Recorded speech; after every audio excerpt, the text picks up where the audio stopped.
Hi everyone, मैं हूं Kumar Sanju sir. एक बार फिर से आप सभी का हार्दिक स्वागत करता हूं अपने आज के सेशन में। और आज के सेशन में हम लेकर के आए हैं आपके लिए ईएलटी का most burning topic, सररियलिज्म and impressionism. ये हम सबको पता है कि हमारे ईएलटी के सिलेबस में प्रिस्क्राइब्ड है और जो लोग ईएलटी की तैयारी कर रहे हैं उनके लिए काफ़ी ज़्यादा महत्वपूर्ण टॉपिक होने वाला है। केवल हमारे प्री के पर्सपेक्टिव से नहीं बल्कि मेंस के पर्सपेक्टिव से भी, क्योंकि हमें पता है कि अब जो ईएलटी का एग्ज़ाम होगा उसमें 2 लेवल्स हैं, पहले प्री और फिर मेंस। और जो आपका सिलेबस दिया गया है स्पेसिफिकली जो प्री का है वही मेंस है, बस उसमें केवल 4 यूनिट बदली गई हैं। और ये पहली बार एक तरीके से कह सकते हैं नया इनिशिएटिव है जो कि लोक सेवा आयोग ने लिया है।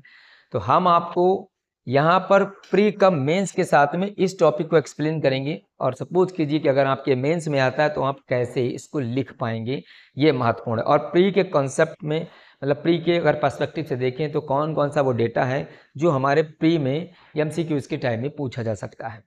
ठीक है जी। और सबसे खास बात है, इस टॉपिक को शुरू करने से पहले मैं आपको बता देना चाह रहा हूँ कि हमने 21 जुलाई से हमारा ईएलटी का स्पेसिफिक बैच, प्री का मेंस का बैच जो है वो चल रहा है। अगर आप में से कोई इंटरेस्टेड है तो डिस्क्रिप्शन बॉक्स में जो नंबर दिए गए हैं उन पर आप संपर्क कर सकते हैं और हमारे बैच को ज्वाइन कर सकते हैं, जहाँ पर आपको रिकॉर्डेड क्लास की सुविधा अवेलेबल है, पीडीएफ्स मिलेगा, डेली टेलीग्राम पर टॉपिक का आपका डेली क्विज कराया जाएगा और personal guidance and personal queries भी जो है वो आपकी एंटरटेन की जाएंगी। तो चलिए शुरू करते हैं बिना किसी देरी के हम अपने आज का टॉपिक। सबसे पहले यहाँ पर हम लोग इसको समझेंगे कि क्या है भाई साहब। ऐसा क्या हुआ कि जो है सररियलिज्म स्टार्ट हो गया, इम्प्रेशनिज्म इस टाइप के मूवमेंट शुरू हो गए। तो आपको पता होना चाहिए कि सबसे पहले इसको समझने से पहले हम ये समझते हैं कि बेसिकली मॉडर्निज्म क्या है। मॉडर्निज्म हम समझेंगे कि मॉडर्निज्म किसके ऊपर जो है पार्टिकुलरली बात करता है, तो वो चीज़ आपको जाननी जरूरी है। देखिए, हम आप सबको पता है कि जो सररियलिज्म है बेसिकली वो मॉडर्न यानी कि मॉडर्निज्म का ही एक हिस्सा माना जाता है। तो ऐसा क्या हुआ था, तो मॉडर्निज्म की जब हम बात करते हैं तो जो आपको पता है कि भैया जी 1901 से यानी कि विक्टोरियन एरा के बाद में आपका मॉडर्निज्म शुरू होता है। तो जो मॉडर्निज्म फोकस करता है वो किसके ऊपर फोकस करता है, एक एक करके हम लोग डिटेल में इसको समझेंगे। सबसे पहले क्या था कि जो विक्टोरियन एरा की जो मॉरलिटीज़ की बातें थी बेसिकली उसको डिस्कार्ड कर दिया था। जो पहले से ही ट्रेंड चल रहा था, ठीक है जी, चाहे स्टाइल कह लीजिए, चाहे जो टेक्निक्स कह लीजिए, चाहे वो जो है लिटरेरी फॉर्म्स कह लीजिए या लिटरेरी पैटर्न कर लीजिए, वो पूरी तरीके से टोटली जो है जो मॉडर्निस्टिक राइटर थे इन्होंने क्या कर दिया, ओल्ड जो पैटर्न था, ओल्ड पैटर्न कर सकते हैं या कॉन्वेंशंस, ठीक है, लिटरेरी फॉर्म्स एंड जो स्टाइल्स थी वो पूरी तरीके से इन्होंने क्या कर दिया, डिस्कार्ड कर दिया था। अब ये जो एरा माना जाता है ये एरा था बेसिकली एक्सपेरिमेंटेशन का मतलब इन्होंने क्या किया कि नई नई चीज़ें लेकर के लिटरेचर में आते हैं। और ये वो जो एरा था जब काफ़ी ज़्यादा जो है रैपिड इंडस्ट्रियलाइजेशन हो रहा था, वर्ल्ड वार का टाइम था। तो इसमें जो बहुत सारे राइटर्स थे बेसिकली वो नई नई चीज़ों पर यानी कि लिटरेरी फॉर्म्स पर, पैटर्न पर और टेक्निक्स पर काम कर रहे थे। नई नई टेक्निक्स आती हैं इस एरा में। दूसरी बात क्या है कि भाई इस ज़माने के जो राइटर्स थे उन्होंने जो है एलिनेशन जो है टॉपिक पर, डिसएल्यूजनमेंट,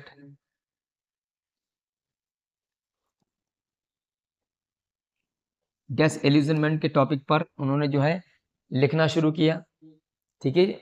और ये वो टाइम था जब इंडिविजुअल, याद रखना यहाँ पर टर्म इंडिविजुअल, इंडिविजुअल पर अभी आपने देखा था कि जो विक्टोरियन सोसाइटी थी उसमें बेसिकली जो सोसाइटल चेंजेस हो रहे थे या सोसाइटी में जो चल रहा था बेसिकली उसी को नॉवेलिस्ट, पोएट्स और जो भी राइटर्स थे, एसेसिस्ट, वो सब डिपिक्ट करते थे। यानी कि जो रियलिज्म था उस पर ज़्यादा फोकस किया जा रहा था कि समाज में क्या चल रहा है। अभी जैसे ही मॉडर्निज्म आता है ये फोकस करता है इंडिविजुअल पर्सन पर। अब इंडिविजुअल का मतलब अब हम किसी एक पर्टिकुलर विशेष आदमी पर ध्यान देंगे और उसके एक्सटर्नल नहीं बल्कि इंटरनल फोर्स पर ध्यान देंगे। तो इंडिविजुअल का मतलब ये हुआ कि व्यक्ति के इंटरनल जो है माइंड में क्या चल रहा है उसके ऊपर अब फोकस किया जाने लगा। यानी कि इंटरनल माइंड, माइंड में क्या चल रहा है उसको जानने की बात जो है की गई थी, कि व्यक्ति अंदर से क्या सोचता है, व्यक्ति के अंदर क्या भरा हुआ है। बाहर की तो चीज़ें हमें दिखाई पड़ रही हैं, उनको हम देख रहे हैं, समझ रहे हैं, पता कर पा रहे हैं, लेकिन आदमी अंदर से भी तो प्रताड़ित है। अब वर्ल्ड वॉर का समय था, इतना ज़्यादा जो है बेसिकली जो है भैया जी कह सकते हैं कि भाई हैवॉक हो गया, जिससे बहुत ज़्यादा जो है जान मान का नुकसान भी होता है और बहुत सारे अप्स एंड डाउन्स हो जाते हैं। चारों तरफ जो है त्राहिमाम त्राहिमाम था। उस समय पर वॉर पोएट्स आपको पता ही है कि भाई जो थे जॉर्जियन टाइम पर, तो उन्होंने जो भी चीज़ें देखी ऑब्जर्व की वही पोइट्री में मतलब एकदम ग्रिम रियलिटी लिख दी, तो आदमी उससे ज़्यादा और परेशान होगा। तो लोगों ने सोचा कि यार इससे तो है थोड़ा सा व्यक्ति का दिमाग है अलग भटकाया जाए, ठीक है ना। अब ये सब इतना ज़्यादा वो नहीं करना है, अब व्यक्ति के अंदर देखो, समझो कि व्यक्ति क्यों परेशान है, क्या सोच रहा है, क्या समझ रहा है, उसके अंदर को जानने की कोशिश कीजिए। तो इसमें एक्सपेरिमेंटेशन में इन्होंने क्या किया कि आपके अलग अलग मूवमेंट आते हैं, जैसे कि आप यहाँ पर देखेंगे इम्प्रेसियनिज्म, इम्प्रेसियनिज्म,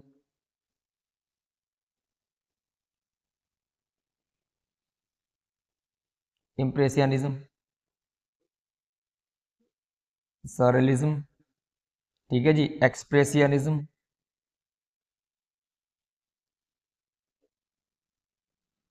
ये अलग अलग प्रकार के मूवमेंट्स आपको देखने को मिलेंगे। ये अब नई अलग अलग टेक्निक्स जो हैं, पैटर्न जो हैं, वो यहाँ के राइटर ने शुरू कर दिए। आप जानते हैं कि जो मॉडर्निज्म में जो अभी तक ब्लैंक वर्स चल रहा था उसको डिस्कार्ड कर दिया गया। अब क्या है बेसिकली फ्री वर्स में लिखने लगे थे लोग, ठीक है ना। अब उसकी और ख़ास बात यहाँ पर क्या करते हैं भाई, stream of consciousness, stream of consciousness, consciousness के ऊपर फोकस कर रहे थे।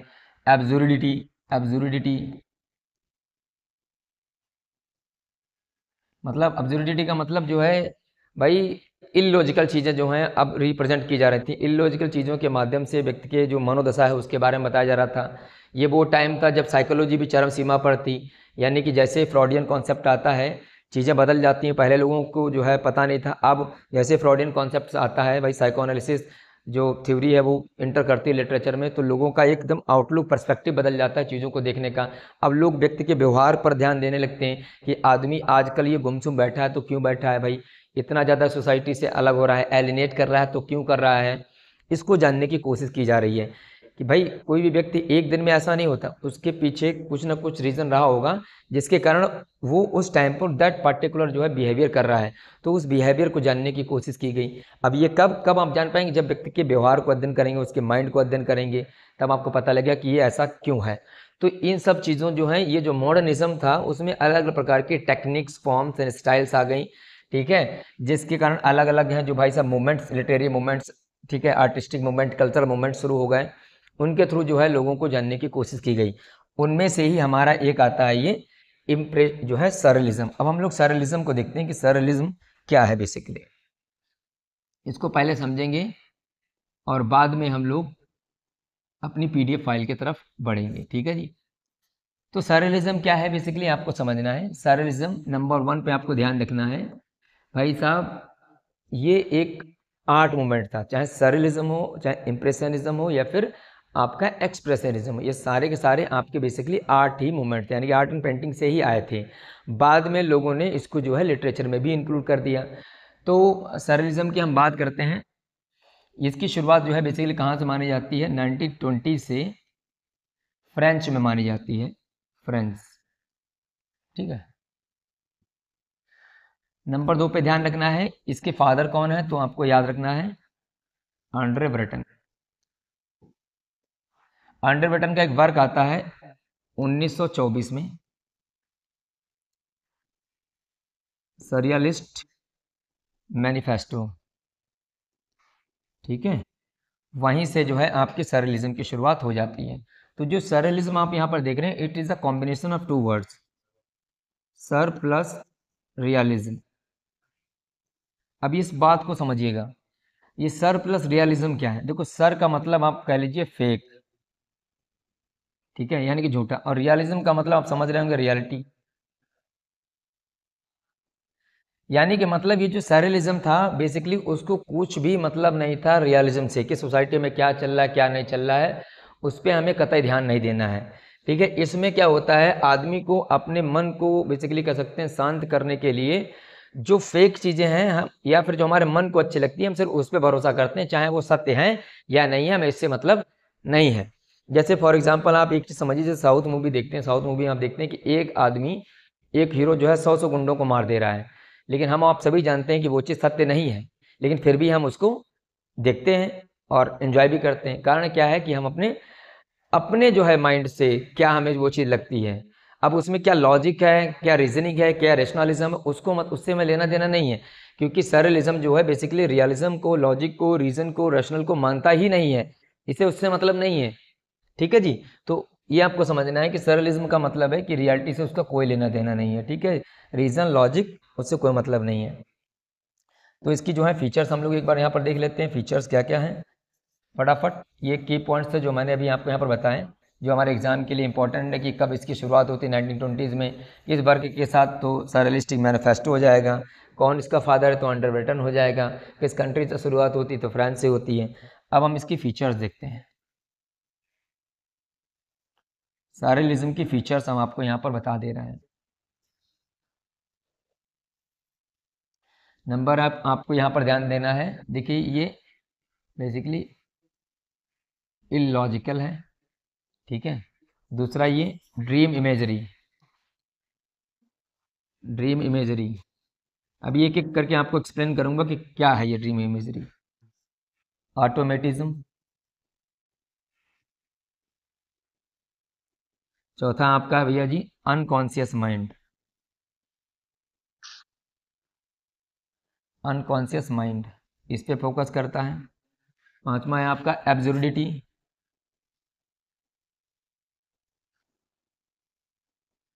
ये जो मैं आपको यहाँ फीचर्स लिख रहा हूँ, पहले जैसे आपको अगर मेंस में लिखना तो आप क्या बताएंगे, ओरिजिन इसका बताएंगे भैया जी, ओरिजिन कैसे इसका होता है, फिर इसका डेवलपमेंट कैसे होता है, फिर इसकी फीचर्स कैसे होते क्या हैं, फिर इसके बाद में कौन कौन से राइटर्स हैं वो। तो अब इसमें बात करते हैं, मतलब कि जो है इसको हम यहाँ पर लिख सकते हैं, ये सरलिज्म क्या था बेसिकली, एक एंटी वार मूवमेंट कह सकते हैं इसको, एंटी वार ये मूवमेंट था। दूसरी चीज़ है ये एंटी रैशनल है, एंटी रैशनल मतलब ये रेशनलिज्म को एकदम नहीं मानता है। ठीक है जी, और तीसरी बात क्या रखना है कि जो सरलिज्म मूवमेंट है basically that was highly influenced by dadaism, dadaism. ठीक है, डैडिज्म मूवमेंट ये इससे काफ़ी ज़्यादा, डैडिज्म मूवमेंट क्या था, ये भी एक एंटी वॉर मूवमेंट था, एंटी रेशनल मूवमेंट था। ठीक है, ये जो है चीज़ों को लॉजिकल नहीं लेता था, एब्सोल्यूटिटी को फॉलो करता था, मतलब ये भी एक तरीके से कह सकते हैं जो रियलिज्म चल रहा था उसके ही अगेंस्ट में ही था। तो प्रश्न कभी आ जाए कि सरलिज्म किससे इन्फ्लुएंस है, तो हमारा आंसर हो जाएगा डैडिज्म मूवमेंट। ठीक है, इन्फ्लुएंस्ड है ये। अब ये इलॉजिकल चीज़ें क्या हो गई, मैंने आपको बताया कि मतलब इसमें इस प्रकार की इमेजेस या सिंबल्स लगाए जाएंगे जिनका कोई तुक ही नहीं होगा। मतलब समझिए, जैसे आपको तुलना करनी हो किसी इंसान की, आप उसकी जानवर से कर दे रहे हैं, तो यार इंसान की तुलना किसी इंसान से करेंगे कि जानवर से कर देंगे। अब जैसे आपको किसी इंसान को कहना होगी भैया जी ये बड़ा जो है मोटा तगड़ा है, अब उसकी तुलना हम हाथी से कर दोगे तो ये इलॉजिकल नहीं हो जाएगा, फनी हो जाएगा, है कि नहीं है। दूसरा ड्रीम लाइक इमेजरी, मतलब समझना, ड्रीम लाइक इमेजरी का मतलब क्या है कि सबसे पहले बात समझो ऑटोमेटिज्म, तब आपको ये समझ में आएगा। ऑटोमेटिज्म क्या कहता है कि कोई भी राइटर अगर वर्क लिख रहा है उसमें उसके कॉन्शियस माइंड का एफर्ट नहीं होना चाहिए। कॉन्शियस माइंड का एफर्ट ना हो तो फिर किसका हो, तो उसके लिए समझिए, आपको पता है कि सिगमंड फ्रायड जी ने इंटरप्रिटेशन ऑफ ड्रीम में हमारे माइंड के 3 लेयर्स बताए थे, उसको जानिएगा तब समझ पाएंगे वो क्या क्या थे। तो आपको पता होना चाहिए, इन्होंने बताया था कि भाई एक कॉन्शियस माइंड होता है, एक सब कॉन्शियस माइंड होता है और एक होता है अनकॉन्शियस माइंड। तो इन्होंने बताया कि हमारे माइंड में मतलब माइंड के 3 लेयर्स हैं। कोई भी चीज़ हम पढ़ते हैं तो पहले वो कॉन्शियस माइंड में रहती है, थोड़ा समय बाद वो जो है सब कॉन्शियस में चला जाता है और लंबी पीरियड के बाद में वो चीज़ें अनकॉन्शियस माइंड में हो जाती हैं। तो हमको ऐसा लगता है कि हम उनको भूल गए, लेकिन हम चीज़ें भूलते नहीं हैं, वो हमारे दिमाग में रहती हैं। जैसे ही हम किसी ऑब्जेक्ट को देखते हैं, उस ऑब्जेक्ट को देखने के तुरंत बाद हमको एहसास हो जाता है कि हाँ यार ये वो समय था जब हम लोग यहाँ पर बैठा करते थे, खेला करते थे, बच्चों के साथ जो है एंजॉय किया करते थे। या मान लो आप स्कूल या कॉलेज या कहीं पर या ऐसे स्थान पर जहाँ आपने पढ़ाई की वहाँ पहुँच गए तो आप बोलेंगे यहाँ मेरे दोस्त रहा करते थे, यहाँ बैठ के हम चाय पिया करते थे। तो वो चीज़ें हमें बार बार फिर से रिवाइंड जो है वो होने लगती हैं। तो यही चीज़ आपको ध्यान देना है। तो ये भी काम क्या करता है, स्ट्रीम ऑफ कॉन्शियसनेस पर ये फोकस करता है। मतलब हल्का फुल्का जो है स्ट्रीम ऑफ कॉन्शियसनेस भी आपको इसमें देखने को मिल जाएगा।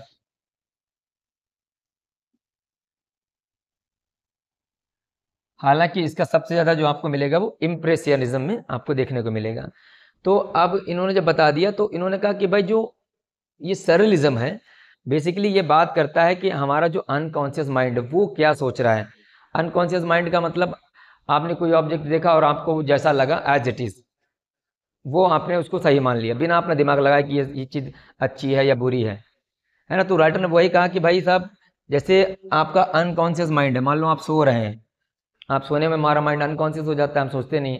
तो सोते समय मान लो आपने कोई सपना देखा और सपना देखने के बाद में क्या हुआ, आपने उसको ऐसे छाप दिया और हम सभी जानते हैं कि सपना सच नहीं होता है। अब आप ये सोचेंगे जो मैंने सपने में देखा वो सही है या नहीं है, उसके पीछे कोई लॉजिक है, रेशनलिज्म है या नहीं है, तो फिर वो चीज़ जो है आपकी एक्सेप्ट नहीं की जाएगी। सरलिज्म कहता है कि आपने सपना देखा, अब सपने में क्या सही था क्या गलत था उससे मतलब नहीं, आपने बस उसको एज इट इज़ वर्क में उतार दिया, ठीक है ना। वही आपका हो जाता है सरलिज्म।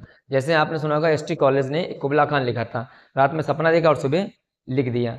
अब उन्होंने अपना कॉन्शियस एफर्ट नहीं, कॉन्शियस एफर्ट में का मतलब है कि आप वर्ड सोचेंगे, उसका लॉजिक कोहेरेंस सोचेंगे, ऐसा कुछ नहीं, इसमें भी कोहेरेंस का कोई मतलब नहीं है, ठीक है, ऑर्डर का कोई मतलब नहीं है। तो अनकॉन्शियसली अगर आप कोई भी चीज़, ठीक है, आपके दिमाग में आ रही है और आप उसको ऐसे लिख रहे हैं तो वो आपको ऑटोमेटिज्म होता है। ऑटोमेटिज्म का मतलब होता है without focusing on the conscious mind if you are writing anything that is known as automatism. आपको अनकॉन्शियस माइंड के थ्रू ही जो चीज़ें आ रही वो आपको नोट करनी है। तो ड्रीम इमेजिनरी का मतलब आप समझ रहे हैं कि भाई साहब यानी कि based on fantasy, based on imagination, वो एक्चुअल में नहीं, उसका एग्जिस्टेंस कोई भी है, ऐसी चीज़ें आपको मिलेंगी। बिजारे, बिजारे का मतलब अजीब व गरीब इमेजेस आपके लगाएंगे, आपको समझे में नहीं आएगा कि यार ये काहे यहाँ पर लगा दिए गए, इसका तो कोई मतलब ही नहीं है। तो क्या होता है कि इंटरटेनमेंट के लिए, थोड़ा सा फनी बनाने के लिए वर्क को ये सब चीज़ें यूज़ की जाती हैं, ठीक है। अब्सुर्डिटी का मतलब जैसे आपने सैमुअल बेकट को पढ़ा होगा, सैमुअल बेकट या फिर हाँ सैमुअल बेकट को सबसे बढ़िया एग्जाम्पल वही है। अब आप देखेंगे कि उन्होंने लिखा था कि भाई ये वेटिंग फॉर गोडॉट। अब उसमें दो पर्सनल्स हैं, कोई स्टेज पर आ रहा है, कोई जूता उठा ले रहे हैं, कभी कपड़े पहनने, कभी उल्टे पैंट में लटक रहे हैं, ये सब चीज़ें आप देखेंगे कि ये मतलब क्या ही चल रहा है। लेकिन वो रियल बताना चाहते हैं कि व्यक्ति के दिमाग के अंदर क्या चल रहा है, जैसा व्यक्ति के अंदर दिमाग में चल रहा है बिल्कुल वो वैसा ही इलॉजिकल इरेशनल तरीके से बिहेवियर कर रहा है। तो उसका बिहेवियर ऐसा क्यों है, उसको जानने के लिए आपको व्यक्ति के व्यवहार के बारे में अध्ययन करना पड़ेगा ना। और कोई भी एक्टिविटी दुनिया में यूं ही नहीं होती, उसके पीछे कुछ ना कुछ रीजन और लॉजिक रहता है, और रीजन और लॉजिक को जानने के लिए व्यक्ति के ह्यूमन माइंड को स्टडी करना पड़ेगा। तो ये सरलिज्म क्या करता है कि भाई व्यक्ति के अनकॉन्शियस माइंड में जो चल रहा है, क्या क्या चल रहा है, उसके अंदर क्या चल रहा है, वो चीज़ जानने की कोशिश यहाँ करता है।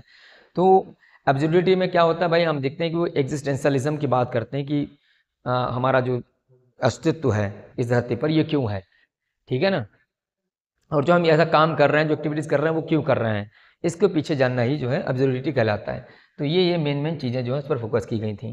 तो चलिए अब हम सीधे बढ़ते हैं अपने टॉपिक की तरफ। अब आप यहाँ पर देख रहे होंगे ये लिखा हुआ है कि भाई डिफिनेशन ऑफ सररियलिज्म। ये क्या है कि सररियलिज्म एक कल्चरल, आर्टिस्टिक और एक लिटरेरी मूवमेंट है, ये आपको समझना है। तो मैंने बताया कि कोई भी मूवमेंट जितने आपको बताए वो सब के सब आर्टिस्ट या पेंटिंग से शुरुआत हुए हैं। अब ये क्या करता है, the sought to release the creative potential of the unconscious mind. ये ध्यान देना आपको, यहाँ इंपॉर्टेंट पॉइंट है ये कह रहा है कि जो क्रिएटिव पोटेंशियल है आपके अनकॉन्शियस माइंड का, मतलब बिना अपने कॉन्शियस माइंड को यूज़ किए अनकॉन्शियस माइंड क्या सोच रहा है, उसके अंदर क्या क्या क्रिएटिविटी है, उसको ही लिखना जो है वो सररियलिज्म कहलाता है। तो ये किसके ऊपर फोकस करता है, अनकॉन्शियस माइंड के क्रिएटिव के ऊपर। तो पॉइंट नंबर 1 ये हो गया। It aimed to go beyond the reality by exploring dreams, fantasy and irrational juxtapositions. हाँ ये खास बात ये भी है, जस्टापोजिशंस ये माइंड से स्लिप कर गया था। दूसरी बात क्या समझना, मैंने आपको बताया कि इसको रियलिटी से कोई मतलब नहीं होता, रियलिटी के परे जाकर के ये देखेगा कि आप जो है आपने ड्रीम में क्या देखा उसको, आपकी फंटेसी क्या है वो, और इरेशनल जस्टापोजिशन मतलब टू अपोजिट वर्ड्स यहाँ पर लगाएगा साथ साथ में, लेकिन ऐसे अपोजिट वर्ड्स लगाएगा जिनका कोई मतलब ही नहीं है। जैसे प्रॉपर आप कह दो लव, लव का अपोजिट क्या होगा, हेट होगा, लेकिन इसकी जगह पर लव का अपोजिट आप फायर लिख दो, या फिर जो है भैया जी कोल्ड लिख दो ऐसे, तो ये फिर लव का जो है अपोजिट, ये इरेशनल माना जाएगा फायर। लव का अपोजिट प्रॉपर क्या होगा, हेट होगा। लेकिन ये क्या करते हैं, इरेशनल जस्टापोजिशन जो है वर्ड यूज करेंगे। अभी मैं आपको 4 लाइन दिखाऊंगा, वहां पर आपको दिखाऊंगा कि किस तरीके से सरियलिस्टिक जो राइटर्स हैं उन्होंने इरेशनल जो है जस्टापोजिशन वर्ड को यूज किया गया है। ठीक है जी, ये बात समझना। तो दूसरा पॉइंट क्या समझ में आया, ये ड्रीम्स फंटेसी और इरेशनल जस्टापोजिशन पर फोकस करता है। ठीक है, why going beyond the reality, reality से इसका कोई लेना देना नहीं। मैंने आपको बताया ना, है कि नहीं भाई, आदमी क्या सोचता है क्या नहीं सोचता है उसके ऊपर फोकस करना है। बाकी रियलिटी क्या है उससे मतलब, वो चीज़ सही है अथवा गलत है नहीं। सपना आपने देखा है, वो कहाँ तक सही होता है नहीं होता है तो अलग चीज़ है, लेकिन देखा है और उसमें अगर आपको सुख मिल रहा है तो बस वही समझ लो, वही है। हम सभी जानते हैं कि सपना हम कब देखते हैं।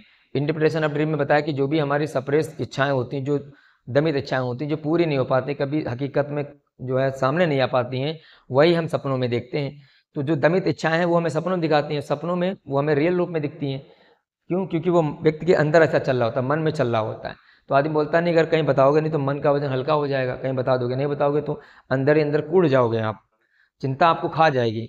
तो इसलिए क्या है कि व्यक्ति के अंदर जो चीज़ चल रही है वो बाहर आ जाए, जितना बाहर आ जाएंगी उतना ही चीज़ बेहतर रहेगी। व्यक्ति जो है टेंशन से फ्री रहेगा। हो सकता है वरना कभी ब्रेन हैमरेज हो जाए, हार्ट अटैक आपको हो जाए, ये चीज़ें रहती हैं। तो ये चीज़ क्या करती है, सरलिज्म अंदर जा करके कोशिश करता है, रियलिटी फियलिटी पे फोकस नहीं करता है। बाकी जो है भैया जी ड्रीम्स फंटेसीज में क्या क्या चीज़ें ऑब्जर्व कर रहा है उसके ऊपर फोकस करता है। ठीक है ना, तो वही चीज़ भाई, दमित इच्छाएं हमारे सपने के रूप में बाहर आती हैं, वो फोकस हम करते हैं, वो हमें रियल लगती हैं, बस वही चीज़ सही है। बाकी एक्चुअल में सही है नहीं उससे मतलब नहीं है। तो ये जो वर्ड है बेसिकली ये सरलिज्म, ये फ्रेंच से लिया गया है। ठीक, इसका मतलब होता है बियॉन्ड रियलिज्म। तो मैंने आपको बताया था सर प्लस रियलिज्म, यानी कि रियलिज्म से कोई मतलब ही नहीं है। तो ये किस भाषा का है, फ्रेंच का। तो ये दूसरा यहाँ पॉइंट हो गया था। ये तीसरा आपका पॉइंट है जो पेपर के हिसाब से है। ठीक, ये ध्यान रखना। The movement was heavily influenced by psycho analysis. तो मैंने आपको बताया था कि ये वो टाइम था मॉडर्निज्म, जब साइको एनालिटिक थ्योरीज आ चुकी थी।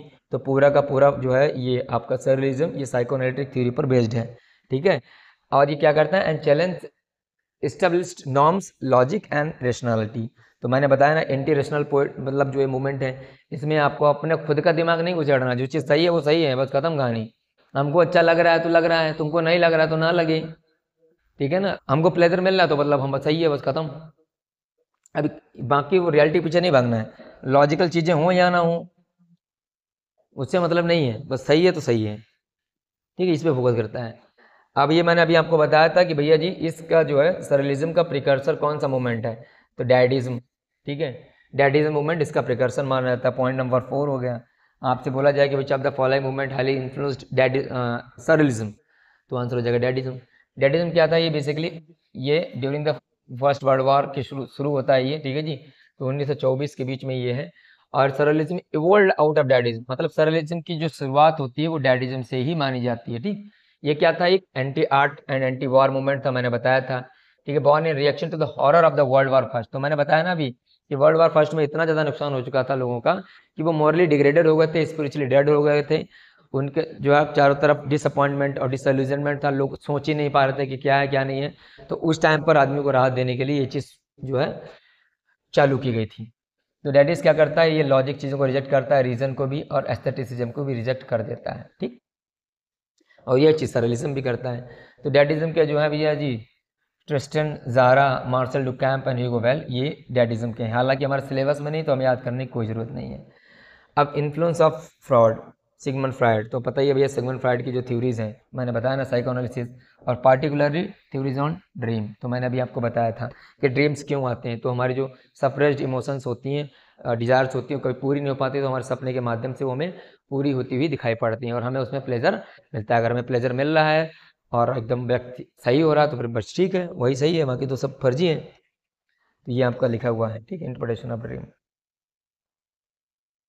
ये फाउंडेशनल है। एक्सप्लोरिंग द इनर रियलिटीज, तो बात समझ में, अंदर क्या चल रहा है आदमी के, वो चीज़ सपनों में ही जानते हैं। तो अब ये इसकी शुरुआत कहाँ से होती, तो बताया था अभी शुरुआत में कि आंडर ब्रेटन जो है बेसिकली ये फर्स्ट सरियलिस्टिक मैनिफेस्टो आता है 1924 में, वहीं से होता है। इसका 5वां ये पॉइंट हो गया, 6वां ये हो गया।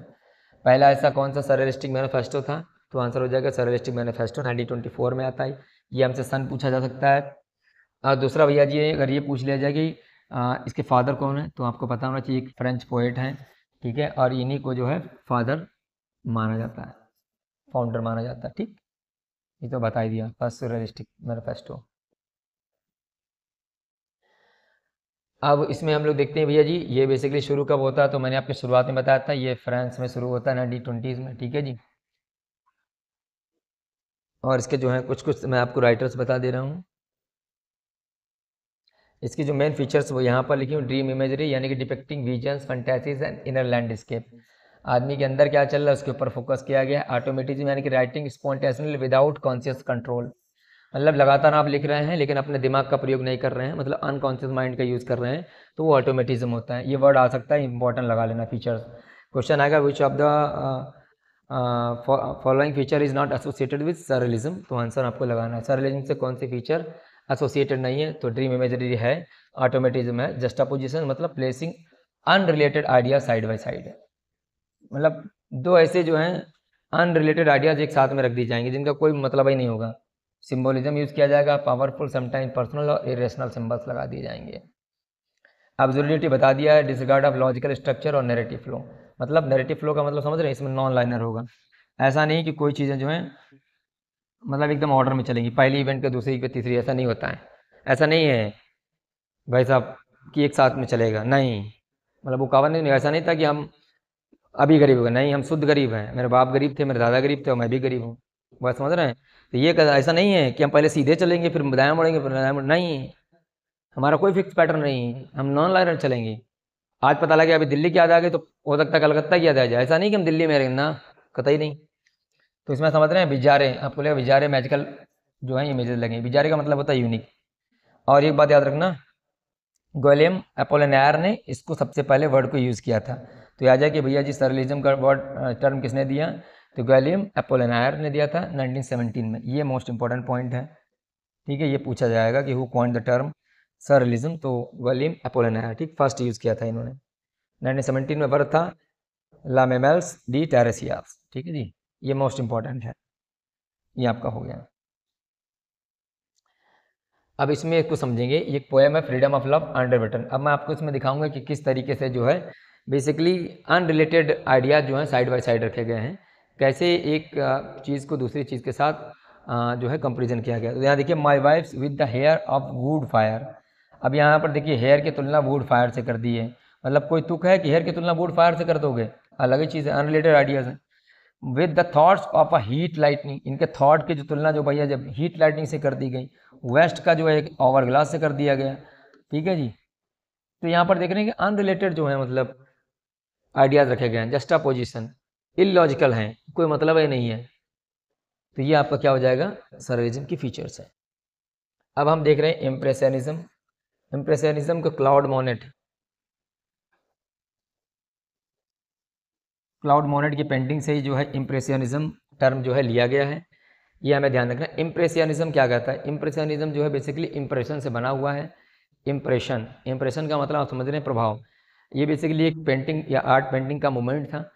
इसमें क्या होता है कि सपोज कीजिए कोई आपने पेंटिंग देखी और पेंटिंग देख कर के देखते ही उसका सेंसरी इम्पैक्ट क्या पड़ा आपके ऊपर, आपका पर्सपेक्टिव क्या था उस पिक्चर को देखकर, या फिर आपने किस प्रकार से उस पिक्चर को इंटरप्रेट किया, ये आपके ऊपर डिपेंड करता है, आपके माइंड के ऊपर डिपेंड करता है, ठीक है जी। जरूरी नहीं है कि उसका रियलिटी वही हो जो आपने इंटरप्रेट किया हुआ है, इससे मतलब नहीं होता है। वैसे आपको पता है कि दुनिया में 50 प्रकार के माइंड 50 लोगों के अलग अलग हैं, ठीक है जी। तो एक ही कोई चीज़ हो, एक ही कोई टेक्स्ट हो, एक ही कोई पिक्चर हो, कोई क्लॉथ हो, तो कोई व्यक्ति उसको पसंद करेगा, कोई नहीं पसंद करेगा, ठीक है। इसका मतलब ये नहीं कि वो वस्तु खराब हो गई या वो व्यक्ति खराब हो गया, ऐसा नहीं होता। क्योंकि जैसे व्यक्ति के पास सेंस होता है, जैसे वो इंटरप्रिटेशन करता है, जैसा उसका पर्सपेक्टिव होता है, वैसा वो इंटरप्रिटेशन करेगा, जैसा इंटरप्रिटेशन करेगा उसी के हिसाब से उसका मीनिंग निकलेगा, ठीक है ना। तो कहने का मतलब ये हुआ कि इम्प्रेशनिज्म बात करता है कि भाई रियलिटी क्या है उससे मतलब नहीं है, ठीक है। व्यक्ति का पर्सपेक्टिव मायने रखता है, व्यक्ति का सेंस मायने रखता है, और व्यक्ति किस तरीके से चीज़ को इंटरप्रेट कर रहा है वो चीज़ मायने रखती है, ठीक है ना। अभी आपको एक एक चीज़ बेहतरीन तरीके से समझ में आएगी। तो बेसिकली इम्प्रेशनिज्म क्या कहता है, is inspired by the visual art movement, ठीक, तो वही बात आर्ट मूवमेंट था। Focuses on the capturing a characters subjective fleeting impression, मतलब अब एक बात समझना, ये वाला पॉइंट आपको इंपॉर्टेंट समझना है कि इम्प्रेशनिज्म क्या कहता है, ये बेसिकली विजुअल आर्ट मूवमेंट था और ये फोकस करता है अ कैरेक्टर्स सब्जेक्टिव फ्लीटिंग इंप्रेशन। देखो सब्जेक्टिव जैसे ही टर्म आ जाए आपके दिमाग में एक बात आनी चाहिए, सब्जेक्टिव का मतलब होता है पर्सनल। ठीक है, पर्सनल, आपका पर्सनल ओपिनियन क्या है, आपका पर्सनल जो है भाई साहब पर्सपेक्टिव क्या है, उस पर फोकस करता है। कि जैसे किसी वस्तु को आपने देखा और वस्तु को देखने के बाद में आपका क्या जो है इंप्रेशन पड़ा आपके ऊपर, उसके ऊपर। फ्लिटिंग का मतलब नॉट स्टेबल, पिक्चर देखिए और आप चले गए, ऐसा नहीं कि उसको बहुत ध्यान से समझना है, लॉजिक लगाना है, रेशनल लगाना है अपना, तब उसको समझना है ये चीज़ अच्छा ये है, नहीं। आप लोग को बस देखना है और देख करके उसके बाद वो पिक्चर का क्या इमेज आपके दिमाग बनता है, उस वर्क को पढ़ने के बाद में क्या इमेज बनता है, वही मेन चीज़ है, आपका खुद का अनुभव। तो याद रखना ये किसके ऊपर फोकस करता है, सब्जेक्टिव इंप्रेशन में फोकस करता है एंड सेंसरी एक्सपीरियंसेस। और उसके बाद में हम सभी जानते हैं कि भाई 5 सेंस ऑफ ऑर्गन्स हैं। जैसे किसी को लाल पसंद है, साउंड हो गया, कलर, टेस्ट, टच, सभी जान ही रहे हैं आप, स्मेल। तो किसी को खट्टा पसंद है, किसी को मीठा पसंद है। इसका मतलब ये थोड़ी हो जाएगा कि भाई ये समोसा जो है लोग खट्टी खटाई में खाते हैं तो मीठी खटाई खराब हो गई, ऐसा तो है नहीं। जिनको खट्टा अच्छा लगता है खट्टा अच्छा लगता है, उनका अपना हिसाब, उनका सेंस अलग है। जिनका भैया जी मीठा लगता है उनका अपना अलग है कि नहीं है। तो ये क्या करता है, ये सेंसरी एक्सपीरियंसेस पे काम करता है। ठीक है, पर्सनल सब्जेक्टिव इंप्रेशन पे काम करता है impressionism, rather than presenting a detailed objective reality. भाई बात समझना कि भैया जी इसके ऊपर फोकस नहीं करता है कि इसके डिटेल क्या है। बात समझ में आई कि भाई साहब ये इतना बढ़िया समोसा काहे लग रहा है, इसको कौन से बनाया गया, इसमें कौन कौन सी चीज़ें डाली गई हैं, ये सब चीज़ें ध्यान देने की जरूरत नहीं। खाओ, बढ़िया लगा तो ठीक है, नहीं बढ़िया लगा तुम गानो कि यार ऐसा काहे बना है, क्यों हुआ होगा इसके पीछे, तो डिटेल में जाना नहीं है आपको। इसका रियलिटी क्या है उसके बारे में नहीं है। It emphasises the characters emotional landscape and immediate perception. आपका इमोशनल लैंडस्केप क्या है वो मैटर करेगा, इमीडिएट परसेप्शन क्या है वो मैटर करेगा, leaving interpretation to the reader, ये रीडर के इंटरप्रिटेशन के ऊपर छोड़ा जाता है। ये बात समझ रहे हैं। जैसे ही आपका मॉडर्निज्म शुरू होता है तो अलग अलग प्रकार की फैलासीज आ जाती हैं। जैसे आपने सुना होगा अफेक्टिव फैलासी। तो अफेक्टिव फैलासी क्या करता है, बात समझना यहाँ पर।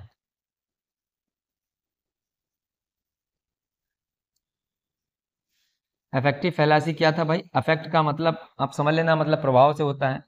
आप हमारी बात में समझना, खाली प्रभाव से होता है। तो अफेक्ट किसके ऊपर प्रभाव डालता था, हमारी इमोशन के ऊपर। ठीक है ना। आप जैसे इमोशन के ऊपर जो चीज़ प्रभाव आपके डाल लेगी उस इमोशन का जो है रिएक्शन क्या होता है, उसी के आधार पर आपको जज करना होता है किसी वर्क को। मतलब समझिए, जैसे हमने आपको बताया था ना कि भाई जैसे सपोज करो सैयारा मूवी चल रही थी, तो जितने आशिक हैं भाई साहब उनको जो है मूवी उन्होंने देखी। अब उस मूवी का जो भाई साहब उसमें जो कपल थे, उन्हें लगा कि वो खुद उनकी लव की स्टोरी चल रही है, उनकी खुद लव स्टोरी चल रही है। तो उन्होंने अपने आप को, जो भाई हीरो था, लड़कों ने अपने आप को वहाँ रख लिया, जो लड़कियां थी उन्होंने अपने आप को लड़की जगह पर रख लिया, और फिर वो फील करने लगे। ठीक है ना। तो भाई ऑब्वियसली जो लवर्स हैं उनकी इमोशंस पर ज़्यादा इम्पेक्ट पड़ा होगा। कुछ लोग तो वहीं बैठे बैठे थिएटर में रोने लगे, कुछ लोग भाई नहीं वहाँ रो पाए तो घर आके रोए होंगे, है कि नहीं। और भाई साहब इतना तहलका मचा हुआ है पूरे के पूरे इंस्टाग्राम पर, तो मेरे हिसाब से इंस्टाग्राम को सैयारा ग्राम घोषित कर देना चाहिए, है कि नहीं। तो उनके आंसू ज़्यादा निकलते क्योंकि उस मूवी का इम्पैक्ट जो है वो बहुत ज़्यादा उनकी इमोशंस पे पड़ा। ज़्यादा इमोशंस पे पड़ा भाई साहब तो टीयर्स उनके बाहर आ गए। लेकिन अब यही मूवी अगर भाई साहब जिनके अब जो है कोई एक्सपीरियंस नहीं इस मैटर में है, तो जो भी एज लोग उनको भेज दोगे तो बोलेंगे घटिया है। तो अब इसका मतलब ये थोड़ी हो जाएगा कि मूवी अच्छी है खराब है। भाई जिसके इमोशंस पर जैसा इम्पैक्ट पड़ रहा है वो मूवी के बारे में वैसे एक्सप्लेन कर रहा है। ठीक है ना। तो वही बताया गया है। और जैसे ही भाई साहब उनके इमोशन पे जो भी इम्पैक्ट पड़ रहा है उसी के हिसाब से इंटरप्रिटेशन कर रहे हैं। तो कुछ लोग निकल रहे हैं बोले भैया बहुत ही बढ़िया मूवी थी, कुछ लोग बोले यार बेकार थी, क्या ही उसमें था। बात समझ रहे हैं। तो ये सब किसकी बात है, इंप्रेशन की। वैसे कोई पेंटिंग देख लीजिएगा, पेंटिंग बढ़िया लगी, कुछ को समझ में आएगा, कुछ को समझ में नहीं आएगा, क्योंकि कुछ ऑब्स्ट्रैक्ट पेंटिंग्स होती तो सेंसरी चीज़ें हैं। तो ये क्या करता है, ये फोकस करता है करेक्टर के इमोशनल लैंडस्केप पर। उसके बाद कैसे उसने देखा और कैसा उसने महसूस किया इमीडिएट परसेप्शन पर, और बाद में वो कैसे उसको इंटरप्रेट कर रहा है उसके ऊपर ये फोकस करता है। क्या याद रखना है, but we have no need to go in detail और in the objective reality of that particular object, right. ये चीज़ समझनी है। तो यहाँ पर ध्यान रखना क्या क्या चीज़ें मेन है। इसकी फीचर्स में, करेक्टरिस्टिक्स में। नंबर 1 सब्जेक्टिविटी पे फोकस करता है, point number 1। Number 2 sensory details. Sensory detail का मतलब कोई दृश्य, कोई sound, smell, taste and texture are use to evoke particular mood और फीलिंग। तो मैंने आपको एक्सप्लेन कर दिया यार, सैयारा मूवीज बढ़िया क्या ही होगा। ठीक है, एम्बिग्यूटी और सजेशन। देखो, events and meanings are often implied और suggested rather than express stated. मतलब कोई भी इवेंट है, कोई भी टेक्स्ट लिखा हुआ है तो उसमें एम्बिग्यूटी मीनिंग है, मतलब दो मीनिंग निकल रहे हैं। अब आपको जैसे जो समझ नहीं, जैसे कि आप स्टैंड अप कॉमेडी देखते हैं तो उसमें भाई साहब सीधे सीधे नहीं कहते हैं, दुई भाषाएं बोलते हैं। जैसे भोजपुरी गाना समझ लो, भोजपुरी गानों में डबल मीनिंग होता है। तो भाई जैसा जिसको फील होता है वो वैसा उसका सेंस ले लेता है, जैसा सेंस लिया उसको उसी में वो आनंद आ जाता है। समझ रहे हैं बात, नहीं समझ रहे हैं? कोई अलग तरीके से, कोई पॉजिटिव तरीके से मीनिंग लेता है, कोई नेगेटिव तरीके से लेता है। तो एम्बिग्यूटी भी इसमें काफ़ी ज़्यादा होती है, क्योंकि एक ही चीज़ के दो दो मीनिंग है। जो आपको समझ में आ रहा है उसके हिसाब से समझ लो, नहीं समझ में आ रहा तो कोई बात ही नहीं है। ठीक है, वेरी गुड, अब सभी स्मार्ट हो। बाकी स्ट्रीम ऑफ कॉन्शियसनेस भाई साहब इसमें भर भर के है। इसमें क्या है भाई, आदमी के दिमाग में क्या चल रहा है देखो। अ narrative style that mirrors the flow of thoughts and feelings. व्यक्ति के दिमाग में जो थॉट्स एंड फीलिंग्स चल रहे हैं, ठीक है, उसके ऊपर फोकस करता है। Often fragmented sentences and non liner structure. ठीक है, ये भी नॉन लाइनर स्ट्रक्चर इसमें है। मतलब किसी ऑब्जेक्ट को देखकर देखने के बाद में आपने खो गए भाई, नॉस्टैल्जिक हो गए। तो स्ट्रीम ऑफ कॉन्शियसनेस इसकी मेन फीचर है। इमोशनल फोकस तो बता दिया भैया, emotional response of the character to a situation is central. Emotional response क्या आता है, किसी particular situation, event, object, person को देख करके उस पर फोकस करना है। ठीक है, rather than objective detail of the situation. तो the story is often told from a single character's perspective emphasising the unique perception. तो इस पर फोकस करता है ये।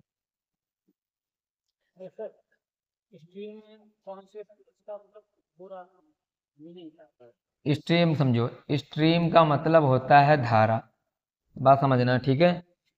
ऑफ का मतलब होता है कि, कॉन्शियस समझो,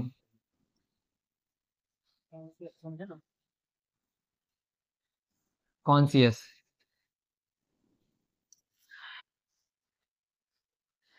कॉन्शियस माइंड का मतलब समझ रहे हैं? देखो एक पीछे कहाँ गए आप। कॉन्शियस का मतलब होता है चेतन। जिस समय जो आप अभी देख रहे हैं, हम आपको पढ़ा रहे हैं, तो आप अपना कौन सा माइंड यूज कर रहे होंगे? माइंड तीन है आपके, डिवाइडेशन है। कॉन्शियस माइंड, यहाँ लिख दे रहा हूँ, एक मिनट रुकिए। देखो चल भाई, देखो कॉन्शियस माइंड, सब कॉन्शियस माइंड, अनकॉन्शियस माइंड होता है। तीन लेयर होती हैं। बेहोश हो जाता है ना, तो उसका दिमाग तो काम नहीं करेगा ना। लेकिन अभी आप पढ़ रहे हैं, दिमाग लगा रहे हैं, तो आपका कौन सा है? कॉन्शियस माइंड, सचेत बैठे एकदम है। बात समझ में आई? तो क्या होता है कि आदमी एकदम बेहोश पड़ा हो, मूवी देखे है ना, जैसे पता लगा कि भाई साहब हीरो की बहुत ही मार हुई, बहुत ही मार हुई, और उसकी हीरोइन को जो है भाई उसके परिवार वाले उठा ले गए। अब जैसे हीरो जगता है, फटाक से बोलता है गीता, उसको याद आ जाती है, कॉन्शियस में आ जाता है। तो अब फिर वो रिमाइंड ऐसे पकड़ता है, माइंड देखता है, फिर उसके सामने पूरी पिक्चर चलने लगती है। अच्छा यहाँ पर मैं कैसे पहुंचा, वहां पर किसी ने डंडा सिर पे मारा था, फिर मैं गाड़ी पर बैठा था, गाड़ी जो है एकदम डिसबैलेंस हो गया, नीचे खाई में गिर गया। बात समझ में आई? तो कहाँ चला गया? स्ट्रीम ऑफ कॉन्शियसनेस की। अभी अचेतन था, चेतना की धारा में पहुंच गया, तब उसको समझ में आने लगा कि हम आखिर यहाँ पहुंचे कैसे हैं। ये बात समझ में आई? चेतना की धारा में बह जाना ही स्ट्रीम ऑफ कॉन्शियसनेस होता है।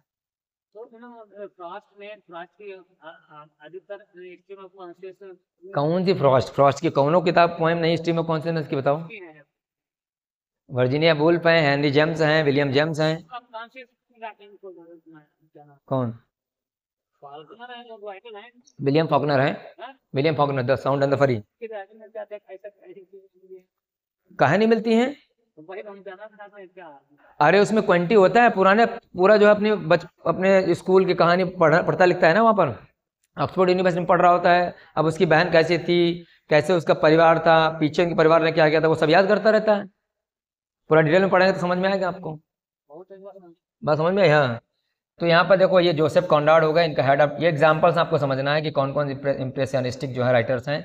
तो वर्जीनिया वुल्फ हो गए, जोसेफ कॉनराड हो गए, ठीक है, और जेम्स जॉयसी हो गए। इनका ये Ulysses and the portrait of the artist as a young man हो गया। उसके बाद में ये क्या बोलते हैं, ये हेनरी जेम्स हो गए। ये सारे के सारे जो हैं आपके स्ट्रीम ऑफ कॉन्शियसनेस से भी एसोसिएटेड हैं और आपके इम्प्रेशनिज्म से भी एसोसिएटेड हैं। ठीक है जी। ये तो मैंने आपको सब बता ही दी थी। सब्जेक्टिविटिज्म हो गया भाई साहब, सेंसरी और fragmentation, ambiguity, mood over the plot. ठीक, ये यानी कि इंटीरियर मोनोलॉग भी इसका जो है एक पार्ट है। तो ये सब आपके राइटर्स के नेम है। तो ये रहा हमारा आज का सेशन। आई होप आपको पसंद आया होगा। पसंद आया हो तो लाइक कमेंट शेयर करना ना भूलें। मिलते हैं अगले वीडियो में, तब तक के लिए जय हिंद, जय भारत।